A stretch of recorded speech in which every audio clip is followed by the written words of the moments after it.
बेसी दाम कहीं बेसी दाम ना बर्तमान सप्लाई नहीं कि आमर डिमांड अच्छी सेमती आमर नित्य व्यवहार्य जिनिस दिन दिन दर बढ़ुଛି कहीं दर बढ़ुଛି ना आमर लोक संख्या बढ़ुଛି जिनिसर डिमांड बढ़ुଛି बढ़ुते କିନ୍ତୁ ସେ ଯେଉଁ ଅନୁସାରେ ଆମର डिमांड बढ़ुଛି ସେ ଅନୁସାରେ ସପ୍ଲାଏ बढ़ुନି ଯଦି ସପ୍ଲାଏ बढ़ुता ତାହେଲେ ଦର କମନ୍ତା ଯଦି डिमांड बढ़िବ ତାହେଲେ ଦର बढ़िବ ଆଉ ଯେଉଁ ଜାଗାରେ डिमांड सप्लाए एकाठी हम से जगह का कौन ना दर से जगह तार प्राइस तार दर अब जेहेतु हमर सप्लाए कमी जाउछ तेन हमर दर बढ़ुछि तार देखा दर आजिकाली आमे समस्ते बजार विभिन्न प्रकार सामग्री किनिबा समय सेଗୁଡ଼ିकर मूल्य बा दर दिनकु दिन वृद्धि पाइबार देखा जाउछि।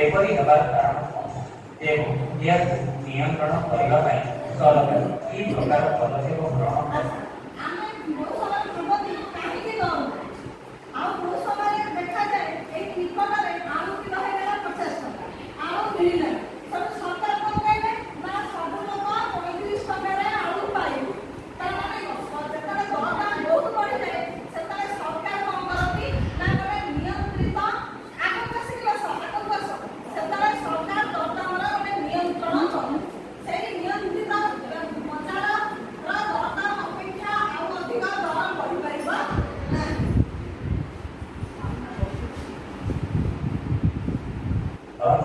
से सब विषय जानिबाकु हेले आम दर वृद्धि संपर्कित विभिन्न विषय आलोचना କରିବାକୁ पड़िବ। दैनंदिन जीवन आमे आमर आवश्यकता पूर्ण करबा ପାଇଁ विभिन्न प्रकार द्रव्य उपर निर्भर करता। उदाहरण स्वरूप आमे जीवन धारण ପାଇଁ विभिन्न प्रकार खाद्य सामग्री सहित पोशाक पत्र आसबाब पत्र जानवाहन इलेक्ट्रॉनिक सामग्री इत्यादि क्रय कर आमर आवश्यकता पूर्ण करता। आमे दादा आमे सकाळू राती पर्यंत उठिला बेला ठारू सोइला पर्यंत आमे विभिन्न जिनिस दरकार करूनी परंतु करूनी एई आमे पढुला हमर କିଛି आवश्यक उपकरण ହେଇ गलनी आपण बंद कले आपण करिया तेरो सेमिति हमर सब बेला आवश्यक होची उपकरण दरकार। ये सब सामग्री क्रय समय आमे देखुची पूर्व एक द्रव्य ପାଇଁ आमକୁ ଯେତିକି मूल्य पैठ କରିବାକୁ ପଡୁଥିଲା ବର୍ତ୍ତମାନ ତାଠାରୁ ଅଧିକ मूल्य ଦେବାକୁ ପଡୁଛି। ଏହାକୁ ଦର ବୃଦ୍ଧି କୁହାଯାଏ। ଯେ 500 ଟଙ୍କା ରେ 100 ଟଙ୍କା ରେ ବିକୁଥିଲେ ନା 1000 ଟଙ୍କା ରେ ବିକୁଥିଲେ ତାହେଲେ ଏଇ 100 ଆଉ 1000 ଭିତରେ ପାର୍ଥକ୍ୟ ଦେଖାଗଲା ତାକୁ ଆମେ କଣ କହିବା ଦର ବୃଦ୍ଧି। ତାହେଲେ ଦର ବୃଦ୍ଧି ବୁଝିପାରିଲ ତୁମେ ଆଗରୁ ଗୋଟେ ଡ୍ରେସ୍ କିଣୁଥିଲ ହୁଏତ 500 ଟଙ୍କା ରେ କିଣିଲୁ ଏବେ କିଣା 1000 2000 ଟଙ୍କା ଦରକାର ହଉଛି ସେଟା କଣ କହିବା ଦର ବୃଦ୍ଧି।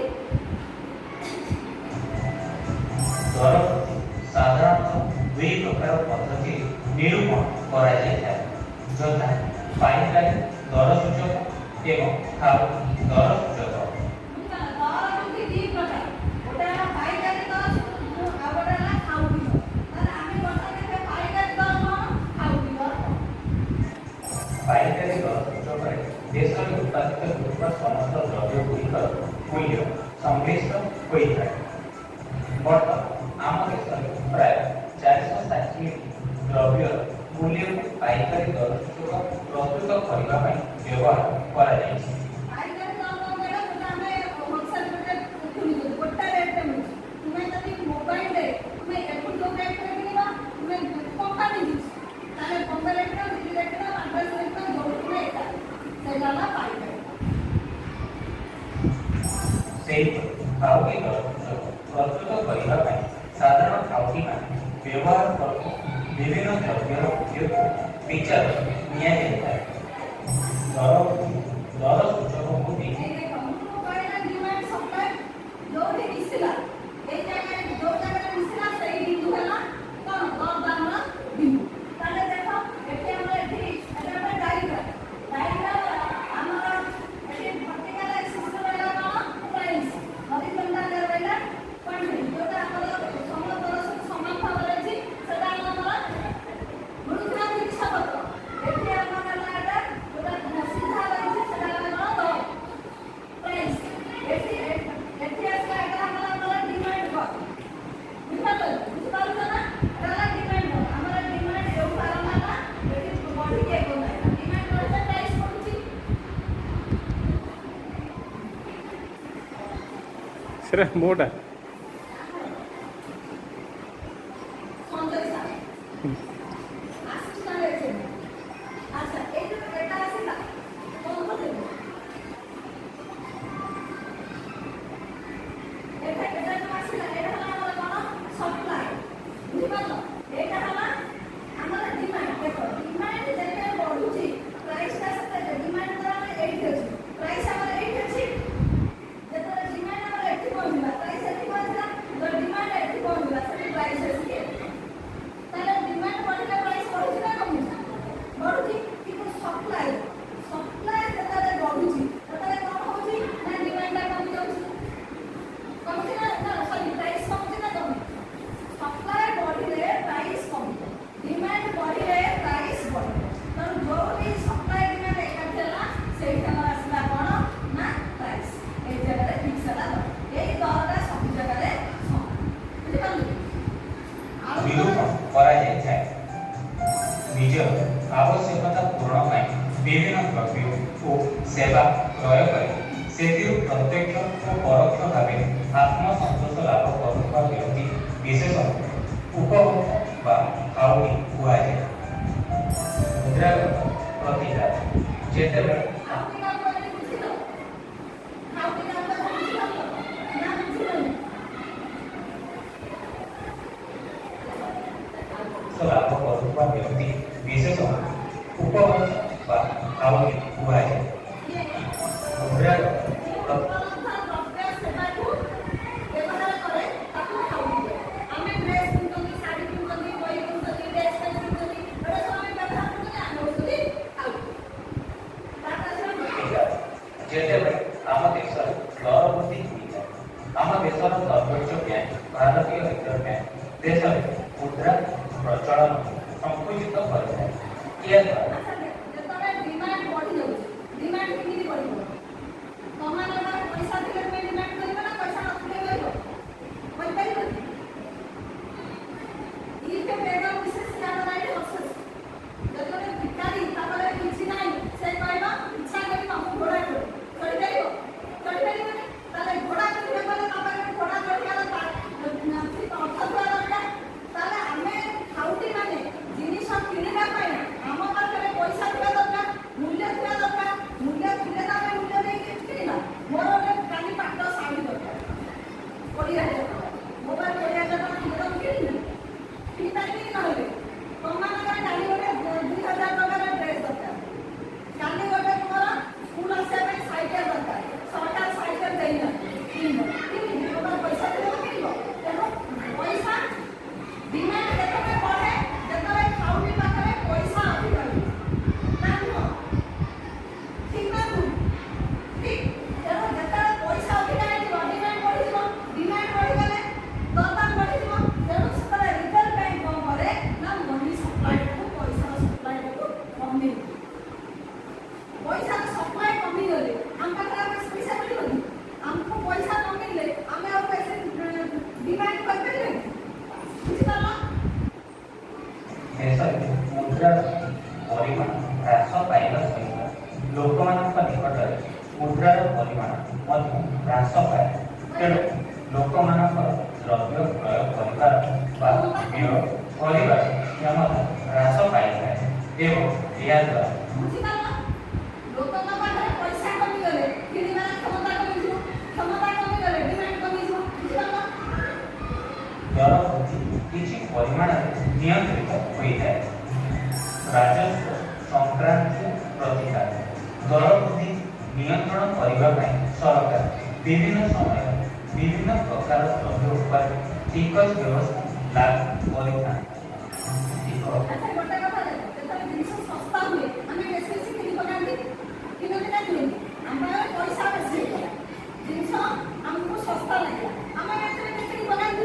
କିନ୍ତୁ ଯଦି ସରକାର ପଇସା ସପ୍ଲାଏ ରିଜର୍ଭ ବ୍ୟାଙ୍କ କମେଇ ଦେଲା, ରିଜର୍ଭ ବ୍ୟାଙ୍କ ସପ୍ଲାଏ କମେଇ ଦେଲା ଟଙ୍କା, ଏପଟେ ସରକାର କ'ଣ କଲା? ଟ୍ୟାକ୍ସ ବସେଇ ଦେଲା। ଟ୍ୟାକ୍ସ ବସେଇ ଦେଲେ କ'ଣ ହବ? ଦରଦାମ ବଢ଼ିଯିବ। ଯେତେବେଳେ ଜିନିଷର ଦରଦାମ ଆହୁରି ବଢ଼ିଯିବ, ଆମ ପାଖରେ ପଇସା ନଥିବ, ଆମେ କିଣିପାରିବେ? କିଣିପାରିବେ। ତେଣୁ ଦୁଇଟା ଉପାୟରେ ସରକାର ଯେଉଁ ଦରଦାମ ନିୟନ୍ତ୍ରଣ କରେ। ସେ ଦୁଇଟା ଉପାୟ କ'ଣ? ଏକରେ ଟଙ୍କାର ସପ୍ଲାଏ, ଟଙ୍କାର ପ୍ରିଣ୍ଟ କମେଇ ଦିଅନ୍ତୁ। ରିଜର୍ଭ ବ୍ୟାଙ୍କ ଟଙ୍କା ପ୍ରିଣ୍ଟ କିଏ କରୁଛି? ରିଜର୍ଭ ବ୍ୟାଙ୍କ କମେଇ ଦିଏ। ଦ୍ୱିତୀୟରେ ସରକାର କ'ଣ କରନ୍ତି? ଟ୍ୟାକ୍ସ ବସେଇ। ତେଣୁ ଲୋକ ଆଉ କିଣି ପାରନ୍ତି।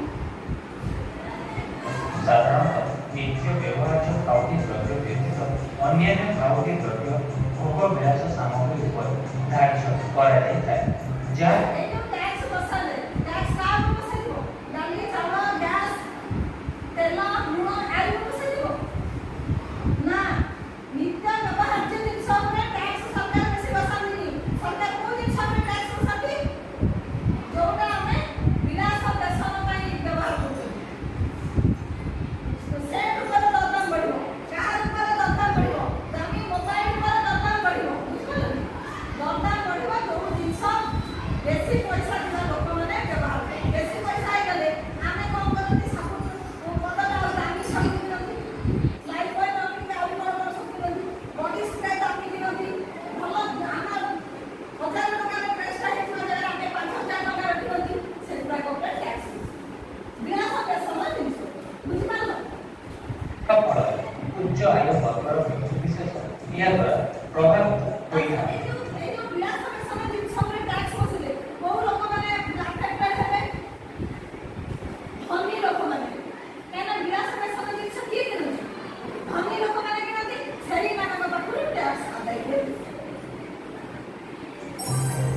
ସାଧାରଣ ବଣ୍ଟନ ବ୍ୟବସ୍ଥା ଦର ବୃଦ୍ଧି ସମୟରେ ସାଧାରଣ ବଣ୍ଟନ ବ୍ୟବସ୍ଥା ଜାଣିଥିଲେ ସବୁ ଗାଁ ସବୁ ଲୋକଙ୍କର ଅଛି। ସରକାର ଗରିବ ଲୋକମାନଙ୍କୁ ସୁବିଧାରେ ନିତ୍ୟ ବ୍ୟବହାର୍ଯ୍ୟ ଜିନିଷ ଯୋଗାଉଛି। ଜାଣିଛ ନା ଜାଣି? ଡାଲି, ଚାଉଳ, କିରୋସିନି ଆଉ କ'ଣ ସବୁ ଯୋଗାଉଛି? ଚିନି ତୁମେ ନିହାତି ଦରକାର। ତାହେଲେ ସେଥିପାଇଁ ସରକାର କ'ଣ କରୁଛନ୍ତି? ତାହେଲେ ଦେଖ ଦରଦାମକୁ ନିୟନ୍ତ୍ରଣ କରିବା ପାଇଁ ସରକାର ଧନୀ ଲୋକଙ୍କ ଜିନିଷ ବ୍ୟବହାର କରୁଥିବା ଜିନିଷ ଉପରେ ଟ୍ୟାକ୍ସ ବସଉଛନ୍ତି।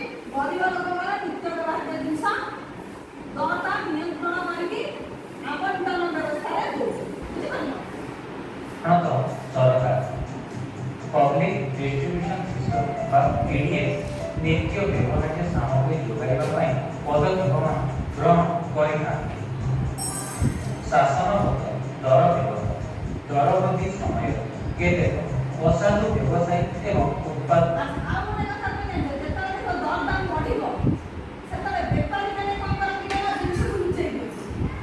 ଜିନିଷ ଲୁଚେଇ ଗଲେ କ'ଣ ହବ ନା ବଜାରରେ ତାର କୃତ୍ରିମ ଅଭାବ ସୃଷ୍ଟି ହେବ। ଆଳୁ 50 ଟଙ୍କା କିଲୋ ହେଇଗଲା, ଦୋକାନୀ ତୁମେ ଯାଇକି ପହଞ୍ଚିଲେ କହିବ ମୋ ଘରେ ନିହାତି ଆଳୁ ଦରକାର। ଦୋକାନୀ କହିବ ଆଜ୍ଞା ଆଳୁ ଅଛି ନା ମୋତେ ନିହାତି ଅଧ କିଲୋ ଦରକାର, ଘରେ କହିଛନ୍ତି ଦିଅନ୍ତୁ।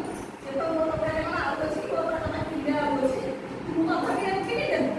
ତୁମେ ଏଠି କହିବ ନା ନା ମୁଁ 50 ଟଙ୍କା ଜାଗାରେ ମୁଁ 60 ଟଙ୍କା ମୋତେ ଦିଅନ୍ତି ଅଧ କିଲୋ, ସେ ଦେବ। ଆଉ ତା ପାଖରେ ବସ୍ତା ଆଳୁ ଥିବ, ସେ ତାକୁ ଲୁଚେଇ ଦେବ।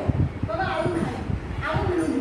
ସେ କ'ଣ ବଡ଼ ବଡ଼ ବେପାରୀମାନେ ଜିନିଷକୁ ଲୁଚାଇ ଦେଇକି ବଜାରରେ କୃତ୍ରିମ ଅଭାବ ସୃଷ୍ଟି କରନ୍ତି। କୃତ୍ରିମ ଅଭାବ ମାନେ ସତରେ ଅଭାବ ନଥିବ, ସେ ଲୁଚେଇ ଦେଇଥିବେ, ଦେଇ କହିବ ଅଭାବ। ସେଠୁ ଦରଦାମ ବଢ଼ିଲା। ବଜାରରେ ହାଲ ହେଇଗଲା, ଆଳୁ ମିଳୁନାହିଁ, ପିଆଜ ମିଳୁନାହିଁ, ରସୁଣ ମିଳୁନାହିଁ, ଦରଦାମ ବଢ଼ି ବଢ଼ି ଚାଲିଲା। ଆମେ ନିହାତି ଦରକାର, ଆମେ କିଣିବା। ସରକାର ବିଭିନ୍ନ ପ୍ରକାର ଖାଉଟି ଦ୍ରବ୍ୟଗୁଡ଼ିକୁ ମହଜୁଦ କରି ରଖିଥାନ୍ତି। ଏହା ଫଳରେ ସେହି ସବୁ ଦ୍ରବ୍ୟ ଆବଶ୍ୟକ ପରିମାଣରେ